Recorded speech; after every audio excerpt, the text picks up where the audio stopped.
Good morning students, నేను మీ Ganesh sir.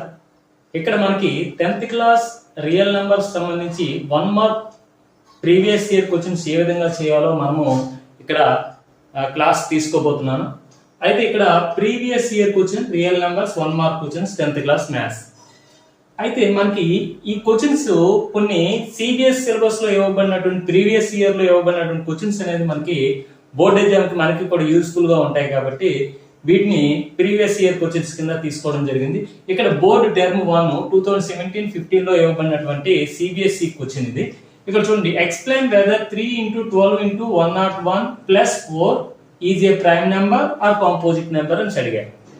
ఈ question అనేది మనకి టెక్స్ట్ బుక్ లో మన ఏపీ తెలంగాణ టెక్స్ట్ బుక్స్ లో ఇటువంటి మోడల్ క్వశ్చన్స్ కూడా ఉండడం జరిగింది కాబట్టి దీన్ని మనము ఒక మోడల్ క్వశ్చన్ కింద తీసుకోవాలి. ఇప్పుడు ఈ నెంబర్ కాంపోజిట్ నెంబర్ అవుతుందా ప్రైమ్ నెంబర్ అవుతుందా తెలియాలంటే మనకి ప్రైమ్ నెంబర్ అంటే ఏంటో తెలియాలి, కాంపోజిట్ నెంబర్ అంటే ఏంటో తెలియాలి. అసలు ప్రైమ్ నెంబర్ అంటే దీనికి ఓన్లీ 2 ఫ్యాక్టర్స్ మాత్రమే ఉంటాయి. 1 ఒక ఫ్యాక్టర్ అండ్ ప్రైమ్ నెంబర్ అదే నెంబర్ ఒక ఫ్యాక్టర్ అవుతుంది. కానీ కాంపోజిట్ నెంబర్ కి మోర్ దాన్ 2 ఫ్యాక్టర్స్ ఉంటాయి. అదే విధంగా every prime number should be greater than 1, every composite number should be greater than 1. 1 is neither prime not composite number. అంటే 1 అనేది ప్రైమ్ నెంబర్ కాదు, కాంపోజిట్ నెంబర్ కూడా కాదు. ఈ విధంగా మనం చెప్పుకుంటూ పోతే ఈ ప్రాబ్లం అనేది ఇక్కడ గివెన్ నెంబర్ అనేది ఇచ్చాడు. ఏంటి ఇచ్చాడు? 3 × 12 × 101 + 4 అని ఇచ్చాడు. ఇదొక టర్మ్, ఇదొక టర్మ్. ఈ 2 టర్మ్స్ లో మనకి 4 అనేది కామన్ తీయొచ్చు. అంటే the given number is composite నెంబరా లేకపోతే ప్రైమ్ నెంబర్ అవుతుందా మనం క్యాలిక్యులేట్ చేయాలి. ఇప్పుడు ఈ గివెన్ నెంబర్ లో ఇక్కడ 4 ఉంది, ఇక్కడ కూడా 4 ఉంది. 4 ని కామన్ తీసామనుకోండి, ఇక్కడ ఏం మిగులుతుంది? 3. ఇక్కడ 4 3 3 మిగులుతుంది. ఇంటూ 101 ప్లస్ 4 1 కాబట్టి +1. ఇప్పుడు చూడండి, 4 × 3 3 9, 9 101 తో మల్టిప్లై చేసినట్టయితే 909 + 1 దట్ ఈక్వల్ టు 4 × 909 కి 1 కలిపినట్టయితే 910 అవుతుంది. ఇప్పుడు 4 ని ప్రైమ్ ఫ్యాక్టరైజేషన్ చేసినట్టయితే 2 × 2 కింద రాయొచ్చు. ఇంటూ ఈ 910 ఎలా రాయొచ్చు? మనము 91 × 10 కింద రాయొచ్చు. ఇప్పుడు ఈ రెండు ప్రైమ్ నెంబర్సే. 2 × 2 ఇంటూ 91 ని 7 13 అని రాయొచ్చు. ఇంటూ ఈ 10 ని 5 2 అని రాయొచ్చు. ఇప్పుడు చూడండి, ప్రతిదీ కూడా ప్రైమ్ నెంబర్స్ ఉన్నాయి. అంటే ప్రొడక్ట్ ఆఫ్ ప్రైమ్ నెంబర్స్ గా రాయగలిగాం. దీన్ని ద గివెన్ నెంబర్ 3 × 12 × 101 + 4 ని ప్రొడక్ట్ ఆఫ్ ప్రైమ్ నెంబర్స్ కింద more than product of more than 2 prime factors కింద రాయగలిగాం కాబట్టి the given number is therefore the given number 3 × 12 × 101 + 4 is composite number. ఈ విధంగా మనము చేయాలి. అంటే ఇచ్చినటువంటి నెంబరు మనము more than product of more than 2 prime factors కింద రాయగలిగాం కాబట్టి దాన్ని అప్పుడు కాంపోజిట్ నెంబర్ అని అంటాం. ఓకే, నెక్స్ట్ 7th క్వశ్చన్ చూసినట్లయితే the HCF and the LCM of 2 numbers are 9 and 360. అంటే హెచ్సిఎఫ్ అనేది 9 అవుతుంది, ఎల్సిఎం అనేది 360 అవుతుంది respectively. If one number is 45 find the other number అని అన్నారు. ఈ క్వశ్చన్ సిబిఎస్ఈ ఎస్క్యూపి 2019 లో ఇవ్వబడినటువంటి క్వశ్చన్ అన్నమాట. ఇప్పుడు మనకి హెచ్సిఎఫ్ ఎల్సిఎం 2 నెంబర్స్ ఇచ్చాడు. ఏంటి ఇచ్చాడు? 9 360.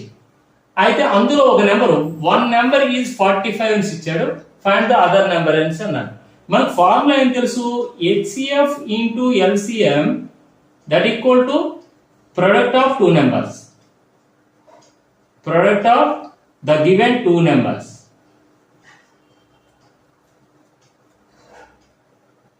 ఇప్పుడు హెచ్సిఎఫ్ ఎంత ఉంది? హెచ్సిఎఫ్ అంటే ఫస్ట్ది 9 ఇంటూ ఎల్సిఎం అంటే 360 equal to product of 2 numbers లో one number is 45 and another number second number అని రాసాం. ఈ సెకండ్ నెంబర్ ని ఈ 45 మల్టిప్లై చేస్తుంది. ఇదే వస్తే ఏమవుతుంది? 9 × 360 / 45 that equal to second number and another number. Second number. 9 1 జా 9 5 జా 5 1 జా 5 7 జా 35, ఇంకో 1 0 మిగిలింది 5 2 జా. అంటే సెకండ్ నెంబర్ ఏమొచ్చింది మనకి, therefore second number is or another number is 72 రావడం జరిగింది. Okay, and the HCF and LCM of 90 and 144 by the method of prime factorization అన్నాడు. ఈ క్వశ్చన్ బోర్డ్ టర్మ్ 1 CBSE 2016 లో ఇచ్చినటువంటి క్వశ్చన్. ఈ క్వశ్చన్ మనం ఆన్సర్ ఏ విధంగా చేయాలంటే, ఫస్ట్ మనం ఏం చేయాలంటే ఈ 90 కి 144 కి మనము HCF ఫైండ్ అవుట్ చేయాలి, LCM ఫైండ్ అవుట్ చేయాలి. అంటే మనము ప్రైమ్ ఫ్యాక్టరైజేషన్ చేయాలి 90. అప్పుడు ఏమవుతుంది, 245 జా 5 9 జా 3 3 జా.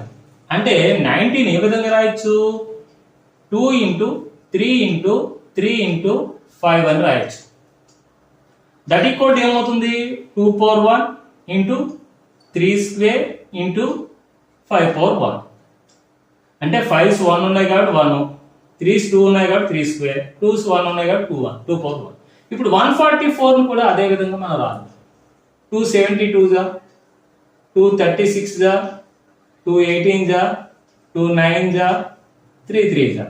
అంటే ఇక్కడ 144 ఏ విధంగా రాస్తాం, 2 into 2 into 2 into 2 into 3 into 3 that equal to 2 power 4 into 3 square. 2s ఏమో 4 ఉన్నాయి కాబట్టి 2 పవర్ 4 అని రాస్తాం, 3s 2 ఉన్నాయి కాబట్టి 3 స్క్వేర్ అని రాస్తాం. ఇప్పుడు మనం HCF ఫైండ్ అవుట్ చేయాలి. First HCF that equal HCF find out చేయాలంటే ఇందులో కామన్ గా ఉన్న వాటికి రెండు వచ్చేయండి. 2 ఉంది 2 ఉంది, 3 ఉంది, ఇక్కడ 3 ఉంది, ఇక్కడ 3 ఉంది, ఇక్కడ 3 ఉంది. ఆ కామన్ గా ఉన్నవి ఏంటి, 2 ఇంటూ 3 ఇంటూ 3 3 3 జా 9 9 2 జా 18. అంటే HCF అనేది 18 అవుతుంది. మరి LCM కావాలంటే ఏం చేయాలి, LCM కావాలంటే ఏం చేస్తాము, ఇక్కడ 2 పవర్ 1 ఉంది, ఇక్కడ 2 పవర్ 4 ఉంది. ఏది ఎక్కడ ఎక్కువగా ఉందో అది తీసుకోవాలి, 2 పవర్ 4 తీసుకోవాలి. ఇంటూ ఇక్కడ 3 స్క్వేర్ ఉంది, ఇక్కడ 3 స్క్వేర్ ఉంది. రెండిట్లో సమానంగా ఉంటే ఆ సమానంగా ఉన్నది తీసుకోవాలి. ఇంటూ ఇక్కడ 5 పవర్ 1 ఉంది, ఇక్కడ 5 పవర్ ఏం లేదు కాబట్టి 5 పవర్ 1 అనేది ఎక్కువ కాబట్టి 5 పవర్ 1 తీసుకున్నాం. ఇక్కడ 2 పవర్ 4 అంటే 16, 3 స్క్వేర్ అంటే 3 3 జా 9 ఇంటూ 5. ఇప్పుడు ఈ రెండు మల్టిప్లై చేసి 16 9 జా 144 ఇంటూ 5. 5 తో మల్టిప్లై చేయండి, 5 4 జా 22, 5 4 జా 20 22 2, 5 1 జా 5, 5 కి 2 యాడ్ చేస్తే 7. అంటే LCM అనేది 720 రావడం జరిగింది. ఈ విధంగా చేస్తే మనకు 1 మార్క్ అనేది, ఈ 1 మార్క్ క్వశ్చన్స్ ఇవన్నీ కూడా ప్రీవియస్ ఇయర్ లో ఇవ్వబడినటువంటి క్వశ్చన్స్. ఇవి CBS సిలబస్ అర్థం అని మీరు వెనకడుగు వేయొద్దు. ఇవన్నీ కూడా మీకు స్టేట్ బోర్డ్ ఏపీ తెలంగాణ విద్యార్థులందరికీ కూడా యూస్ఫుల్ గా ఉంటాయి అనే ఉద్దేశంతోనే నేను ఈ ప్రీవియస్ ఇయర్ క్వశ్చన్స్ ఏ విధంగా ఇవ్వబడుతున్నాయి, ఏ విధంగా మనం చేయాలి, ఎగ్జామ్ హాల్లో ఏ విధంగా ప్రిపరేషన్ మనము కంప్లీట్ చేసుకోవాలనే ఉద్దేశంతో ఈ క్వశ్చన్స్ అనేది చేయడం. 9th క్వశ్చన్ అనేది CBSE 2015 లో ఇవ్వబడింది. అయితే ఈ 9th క్వశ్చన్ కూడా మనకి find HCF of the numbers given below. ఇక్కడ మనకి ఇచ్చినటువంటి నెంబర్స్ కింద ఇవ్వబడ్డాయి, దానికి ఫైండ్ ద HCF అని అన్నాడు. అంటే HCF ఫైండ్ అవుట్ చేయమన్నాడు. ఇక్కడ K 2K 3K 4K 5K 5 numbers ఇచ్చాడు. Where K is positive integer అని అన్నాడు. K అనేది పాజిటివ్ ఇంటీజర్. అయితే ఈ నెంబర్స్ మనం ఏం చేయాలి, ప్రైమ్ ఫ్యాక్టరైజేషన్ చేయాలి. చేసినట్లయితే K ని K కింద రాస్తాం. మరి 2K ని ఏ విధంగా రాస్తాము, 2 ఇంటూ K కింద రాస్తాం. 3K ని 3 ఇంటూ K కింద రాస్తాం. 4K ని ఏ విధంగా రాస్తాం, 2 ఇంటూ 2 2 2 జా 4 ఇంటూ K కింద రాస్తాను. మరి 5K ని ఏ విధంగా రాస్తాను, 5 ఇంటూ K అని రాస్తాను. రాసిన తర్వాత వీటిలో కామన్ గా ఉన్న ఫ్యాక్టర్స్ ని రౌండ్ అప్ చేస్తాను. కామన్ గా ఉన్న ఫ్యాక్టర్ మాత్రమే రౌండ్ అప్ చేస్తాను. అన్నిట్లోనూ కామన్ గా ఉండాలి, అటువంటి నెంబర్ మాత్రం కామన్ ఫ్యాక్టర్ కింద రౌండ్ అప్ చేయడం జరిగింది. దీన్నే మనము HCF అని అంటారు. ఆ కామన్ గా ఉన్న ఫ్యాక్టర్ నే హైయెస్ట్ కామన్ ఫ్యాక్టర్ అంటారు. కామన్ ఫ్యాక్టర్ ని చూస్ చేయడం జరిగింది అన్ని నెంబర్స్ లో. అందులో ఉన్న దాంట్లో హైయెస్ట్ నెంబర్ ఇదేనమాట. అంటే అదే HCF అవుతుంది K. ఈ విధంగా మనం క్యాలిక్యులేట్ చేసినట్లయితే ఇది 1 మార్క్ క్వశ్చన్ అన్నమాట. ఓకే, నెక్స్ట్ క్వశ్చన్ చూద్దాం.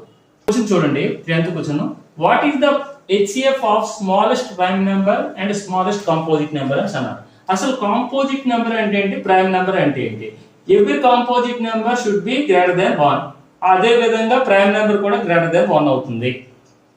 Okay, prime number composite number 1 అనేది ప్రైమ్ నెంబర్ కాదు, కాంపోజిట్ నెంబర్ కాదు. 1 is neither prime Nar composite number. And prime number అంటే 2 ఫ్యాక్టర్స్ మాత్రమే ఉంటాయి. ఇక్కడ 2 ఫ్యాక్టర్స్ మాత్రమే ఉంటాయి. ఇక్కడ మోర్ దాన్ 2 ఫ్యాక్టర్స్ ఉంటాయి. More than 2 factors. ఇది కాంపోజిట్ నెంబర్స్ కి ప్రైమ్ నెంబర్స్ కి డిఫరెన్స్ అన్నమాట. అయితే HCF of smallest prime number is 2 and smallest composite number is 4. ఈ రెండిటికి మనకి HCF ఫైండ్ అవుట్ చేయమంటున్నారు. అంటే 2 ని ఏ విధంగా రాస్తాము? 2 కింద రాస్తాం ప్రైమ్ ఫ్యాక్టరైజేషన్ చేస్తే. మరి 4 ని అయితే 2 into 2 కింద రాస్తాం ప్రైమ్ ఫ్యాక్టరైజేషన్ చేస్తే. మరి ఈ రెండిట్లో కూడా కామన్ గా ఉన్నది ఏంటి? 2. అదే హైయెస్ట్ కామన్ ఫ్యాక్టర్ అవుతుంది. అంటే ఈ రెండింటికి HCF అనేది 2 కి 4 కి HCF అనేది 2 అవుతుంది అన్నమాట. ఓకే.